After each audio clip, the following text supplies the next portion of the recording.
The thoughts and opinions of Skylar Sylvie expressed on this show do not necessarily reflect those of the Grimm Times podcast or Jeff Jarman. Thank you and enjoy the show. Hello and welcome to the Grimm Times podcast. This is episode number 7. This is the part 2 to our last episode about the desensitization of people due to video games and various other media.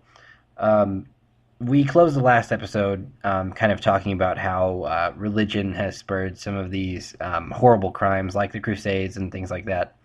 And, well, I don't know if you could call the Crusades a crime. I mean, it kind of was a crime against humanity.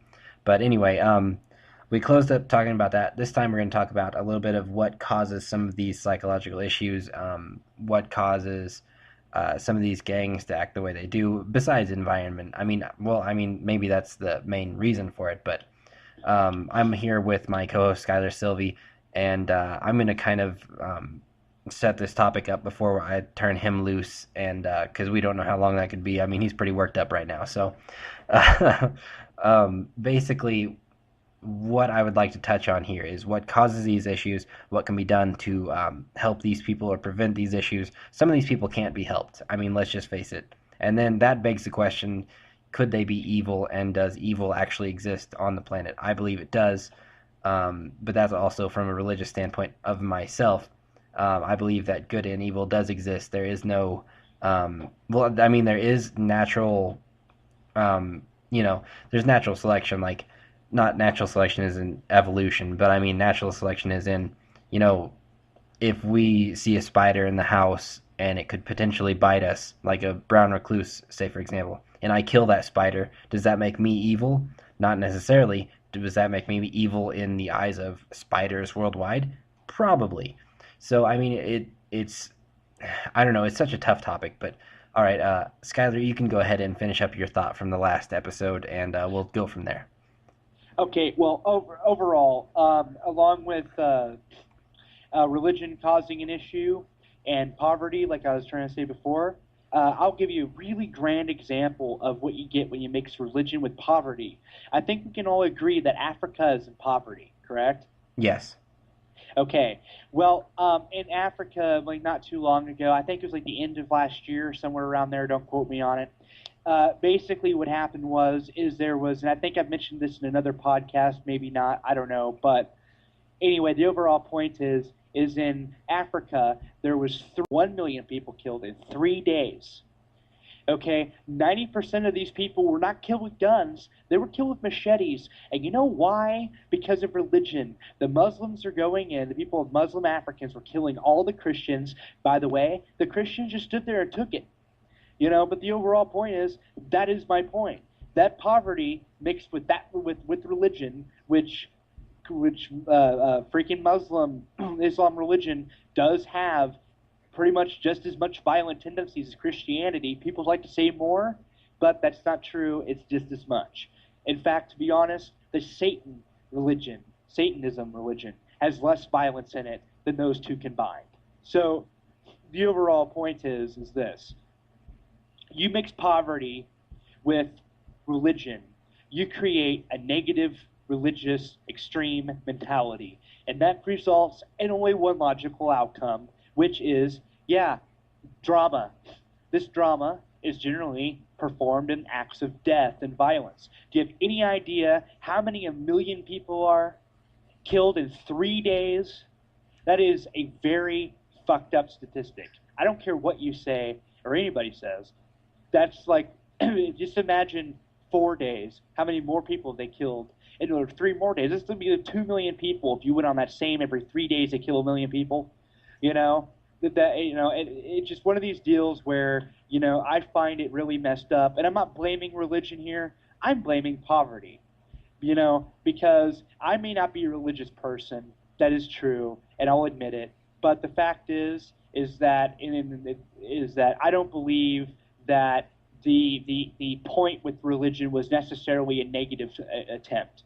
But I believe that the core, I should say, of religion. But I do believe that if you want to fucking fix violence in the world, okay, don't fucking Do it by trying to conquer the world. Don't do it like trying to, fucking force your religion upon other religious factions.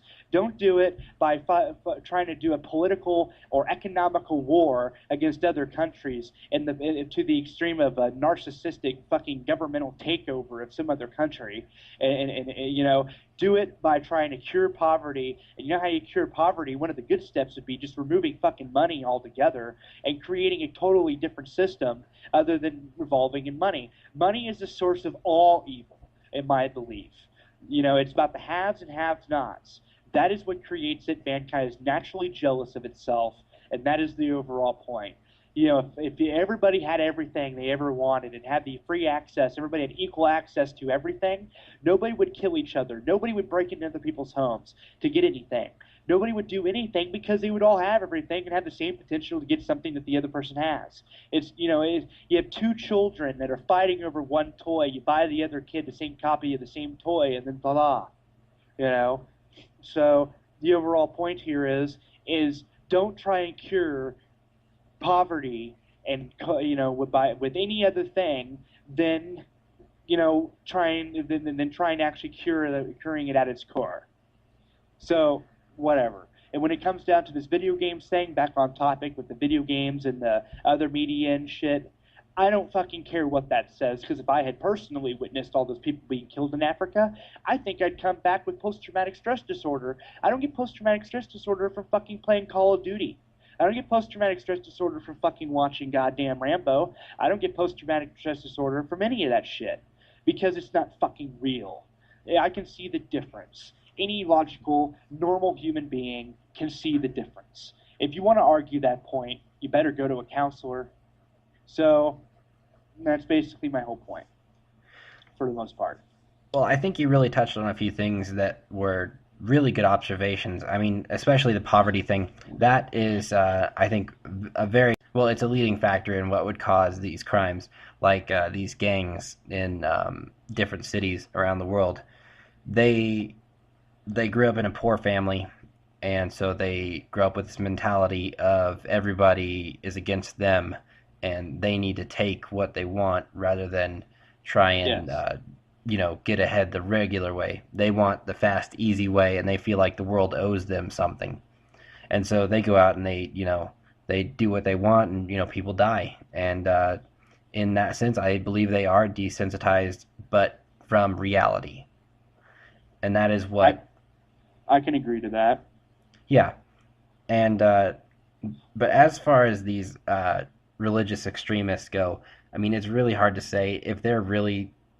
I mean, they must be really devout with their faith, with the Muslim faith, if they believe they can kill another human being, and that actually puts them in favor in their God's eyes. I That's don't. exactly what it is. Yeah, I don't see how any God would favor killing another human being when that same God created that other human being. Why would And he this per? is why I'm not religious. Yeah, exactly. It's a different thing to be religious and believe in God. I mean, you can believe in God and not be religious. Religious, that's almost become a dirty word nowadays. I Well, mean, you see, sorry to interrupt there. go ahead. Continue. Well, I was to say, like, whenever I say I'm not religious, I'm not saying I don't believe in God, but I'm not saying I do either. I'm agnostic, meaning that I'm allowing for the possibility that there is a God, but not exactly to the point of, I want him to prove himself or herself or itself to me prior to me actually devoting my time to it. So, but when I say I'm not religious, I mean I pertain to no faction. And that's what really it should be called from now on. We shouldn't even call it religious, or we shouldn't call like any of these guys like religious people. Just call them factionists, if that's even a word. It's just, you're on different sides of a football team. Is all it is. It's all a game. Yeah, I can see it like that. I mean, yeah, I mean, overall, with these different religious extremists, they're always going to be feuding. There's always going to be death. And I mean, it's all for nothing, really. I mean, what does it get them? I mean, it's just people dying. That's all it is. And the United States isn't going to step in and do anything about it because it's not really their business. And there's not a whole lot we could do about it anyway. I mean, so preventing religious war is it's never going to happen. I don't think religion is ever going to go away. I think it'll always be around, no matter how sophisticated we get. They're going to be, holding on to what they believe is true. And, in a way, that's a good thing, but in a way, that's also a pretty bad thing. You want a good way to analyze the bad religions? Compare them to other ones. If you compare Christianity to Muslim or Islam, if you compare those two together, they're very similar. And in fact, they almost seem like two different opposing beliefs. They're like almost different sects of the same thing. Judaism is kind of part of that too. Judaism, you don't really see a whole lot of like violent acts caused from the Jewish people. I mean, I'm not saying it doesn't happen. I'm definitely not saying it doesn't happen. I mean, you got the Jerusalem people, like the government and stuff. They're threatening they're constantly fighting the Palestinians and stuff like that. But as far as like the Jews never created the Crusades, the Jews never did that type of thing. So they never really created mass genocide. They just, I mean, it was mostly them being the ones, done that, had that done to them. But And I just have to then say, you, that's a pretty bad thing when the best group is the one who didn't commit genocide. yeah, and then you also look at it this way too. Compare all three of those to Buddhism. Notice how Buddhists don't do any of that. They're defensive. They will fight. Yes, they will kill people, but you have to do something to them first. You have to fight. You have to come up to a guy that's a Buddhist. You have to actually somehow, if he's a true devout Buddhist, you have to somehow piss him off, okay, which is hard enough to do. And then he might kill you or attack you or fight you.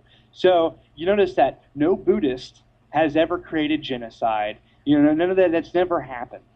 Okay, and if it has, I sure as fuck never heard of it. So, there's all sorts of those. It just fucking amazes me how people don't look at the three core religions being Judaism, Islam, and Christianity and don't see something wrong with it. Read your goddamn Bibles and tell me that there's no violence in that Bible and it's all peace. Because if you do tell me that, you're full of shit. And you need to read your own goddamn Bible because I can sit here and pull out all sorts of shit out of those Bibles that are just so fucked up, okay, that you want to talk about desensitization. Read your Bible, okay? So the stuff in that Bible is far worse than anything I could ever play in a video game. And the reason why is because it uses your imagination. If I, like as I said earlier in the last podcast, if I talk about chopping people up with swords, you're immediately picturing that, and it's caused being it's distasteful. You read that in the Bible because of your same amount of your imagination, it's going to be the same effect, and it's going to be worse. You might see it as worse than actually how it's being depicted. So I hate it when. And then another thing I hate about religion, big pet peeve, is whenever people go, "Oh, it's the Christian thing to do." What's wrong with it's the moral thing to do? For the good of mankind, not for the good of your religion or your brownie points you might get from God. So let's move on to where we can potentially prevent this violence from happening. Um, like I said, we can't really prevent it from the religious extremist standpoint, but I think in different gangs and things we can. Um, I Gangs would be the only place that we could possibly stop the violence because there's always going to be Well, mental disorders. I mean, the only thing that you could do for a mental disorder is actually get that person more help or more drugs or whatever it takes.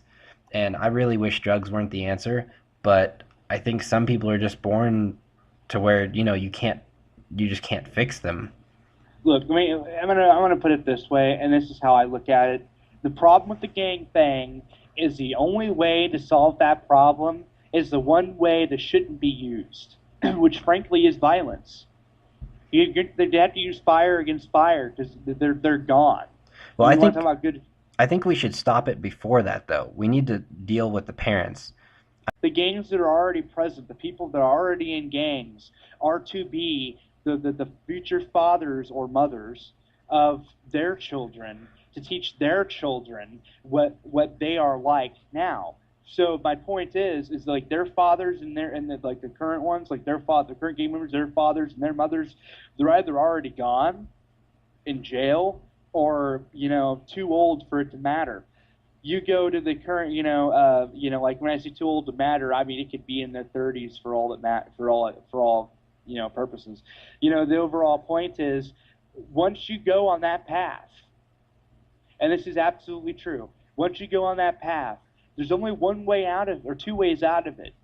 Okay, and that's either prison, which we all know helps no one. Okay, on a scale. I mean, not a no one, but the mass majority, they only go to prison to become better criminals. They don't come out being, freaking fixed. They just be better. There's better criminals on the way out the gate. They'll run out the gate. And the other way is frankly death, which generally they'll just kill each other. So I mean, I'm not saying anybody has to kill them. It's just that they'll end up killing themselves. I honestly, you can call me a pessimistic, but I do not see any viable, logical option whatsoever to cure that problem. The only way you could possibly do it is by curing the poverty, and maybe they might adapt to a different situation, but I don't see the majority doing that. And then actually the other thing is you create an enemy. If everybody has an enemy that everybody agrees is the enemy, then there's peace because they're constantly trying to fight that enemy and they'll all get along. The enemy of my enemy is my friend type of thing. But who the hell wants to do that?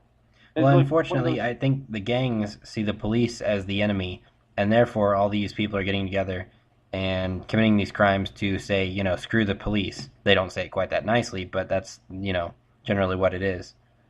It is. It's just that I'm saying like what I'm trying to get at is what even the police would go after, where the police would be standing side by side with the gangs to fight this problem. That's the only way you could ever. You'd have to have one like badass fucking enemy, like a giant freaking alien from hell. That could do it, but that ain't gonna happen. That's unrealistic. Whatever. The point is, any other thing, anything wrong with the gang thing, you're not curing. The problem will never be cured. Frankly, the only way you're going to solve that problem, as I said, is probably the only way to really for sure solve it is death. And I, for one, would not be the one that want to do that. Neither, I don't think, would most other people. It's actually there's no logical way to solve that issue except creating a better environment and hoping they adapt to it. The parents need to be there to raise the kid in the first place. Like, let's Well, revisit the Trayvon Martin thing. If his parents had been there, he came from a broken family. He was staying at his dad's fiance's house. I mean, his original mom didn't even live with them. His original, I believe it was his original mom sent him away. I'm not totally sure, but I mean, this is just another example of how the family needs to be there to raise the kid and teach them morals, teach them right from wrong. but just because you teach them right from wrong doesn't mean they're going to necessarily abide by it. That's And true. that's because that's a reflection of their environment. That's like the overall point here. And the parents, predominantly the parents that are raising these kids end up being gang members. How many of them do you bet are just as prejudiced or were gang members at some point and basically taught their kids in that manner? I'm sure a lot of those guys were the product, those kids that are in gangs are the product of one night stands from gangs. It is a perpetual circle of fucking bullshit. Okay, and the only part that annoys me, which makes it not even it doesn't make it any better, is you got people on here sitting there trying to say that it's all race. It's only the black people. Okay, I've seen people on there was Mr. Conservative.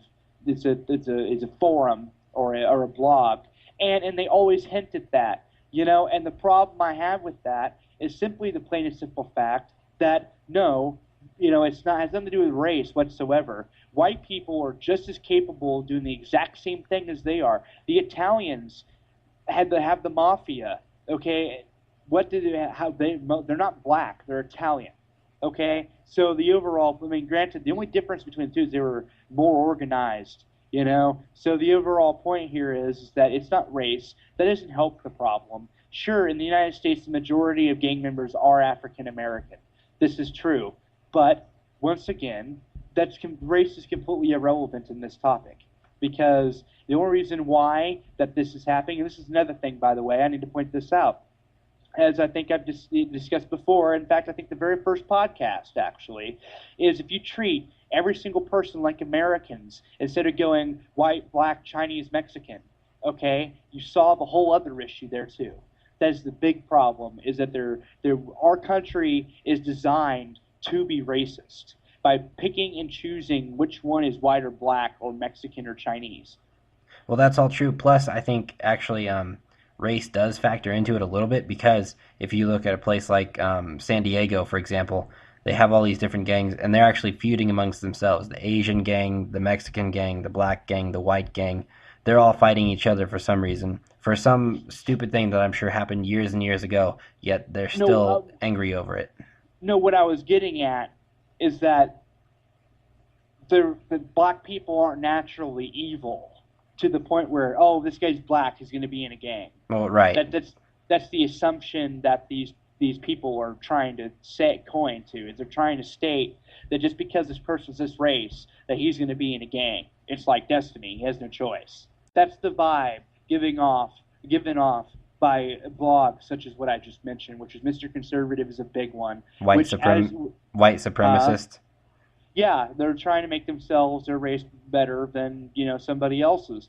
They're not not going to call themselves white supremacists, but frankly, most of these blogs are written by a female feminist bitch. Okay, and the reason I say that is, number one, I'm going to point this out. I'm against feminism. Its purpose is gone. It's moot. There's no reason for it anymore. The women got their jobs. They're treated equally. Okay, and maybe not socially equal. Like men are always going to be, they're always going to have your assholeish men who are misogynists who treat women, like whores or something. Sure, but women can vote, women can have jobs, women have just as much capability as men now to do whatever. Women can even get shot in the military now in war. So the fact of the matter is the purpose of feminism is over with. And then you get this woman on this blog, something Tate, and she sits there and goes on these rants, and it just shows her absolute feminist nature. Everything she says is always an extreme perspective and fucked up.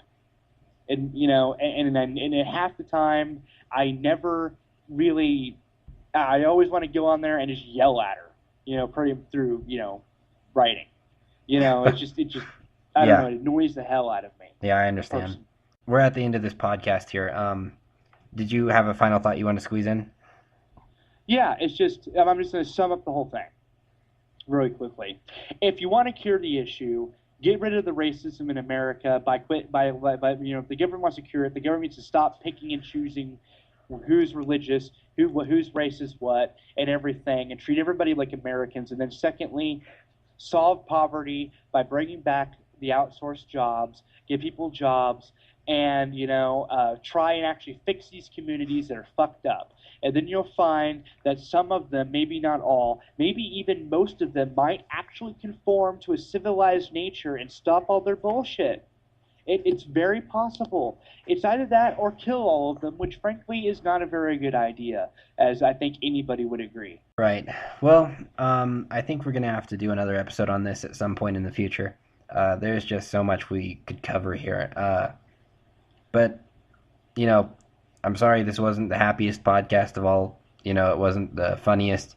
But it's a serious issue, and we tried to cover it. So, well, this is the end of the podcast. Tune in next time. I think the next episode is going to be a Star Wars and Star Trek debate. So that'll be a little bit more lighthearted. Hopefully you'll enjoy that, and hopefully you enjoyed this one at least, or it gave you, a perspective on a few things that are happening in the world. So thanks for listening. For Skylar Sylvie, I'm Jeff Jarman, and we will catch you next time on the Grimm Times podcast. I'll give you a really grand example of what you get when you mix religion with poverty. I think we can all agree that Africa is in poverty, correct? Yes. Okay.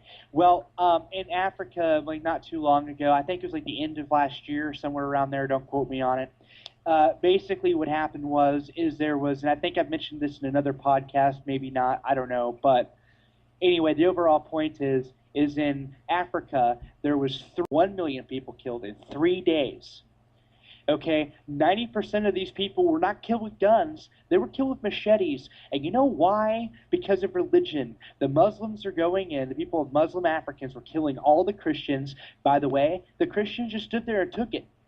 But the The thoughts and opinions of Skylar Sylvie expressed on this show do not necessarily reflect those of the Grimm Times podcast or Jeff Garman. Thank you and enjoy the show. Hello and welcome to the Grimm Times podcast. This is episode number 7. This is the part 2 to our last episode about the desensitization of people due to video games and various other media.